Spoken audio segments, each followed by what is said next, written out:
Kwanza kwa kipekee lazima tumshukuru Mwenyezi Mungu kwa kutupa hiki kibali kwa kuwa mabingwa mara 4 mfululizo, ubingwa mara 37 na vile vile kwa kuvunja rekodi 31, yes, na kuvunja rekodi duniani ya miaka 37 iliyopita ya timu kuchukua vikombe 5 mfululizo. Ni Yanga Sports Club inaingia kuwa ni timu ya karne ya 21 kwa kuwa na vikombe 5. Mwaka huu ukisema timu bora duniani unahitaji Yanga Sports Club kwa sababu ana vikombe 5. PSG na ubora wake na vikombe 4. Kwa inaanza Yanga Sports Club inafuata PSG, wanafuata wengine. Huu ni ubora wa klabu ya Yanga, lakini ubora huu umekuja kwa sababu tuna uongozi bora. Tuna mwekezaji ambaye anathamini furaha ya mashabiki na wanachama. Lakini vile vile tunafurahi kwa sababu mwaka huu bado kidogo tupolwe tu ubingwa wetu. Kuna watu walikuwa na nia mbaya kutudhulumu, lakini ubora wa wachezaji,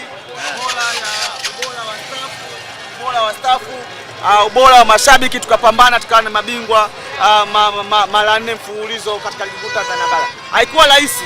Kuna mashabiki wa klabu ya Yanga tarehe 8 Machi alifariki kwa ajili ya kupigania huu ubingwa. Haikuwa rahisi. Kuna watu wameenda jela mechi ya Yanga na Tabora.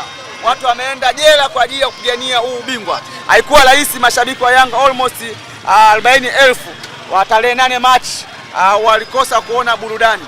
Lakini haikuwa rahisi kwa sababu klabu hii ndio klabu pekee ardhi ya Tanzania ilipigwa faini kuliko klabu yoyote. Kwa jasho na damu ya mashabiki na wanachama klabu ya Yanga leo ndio matunda yao.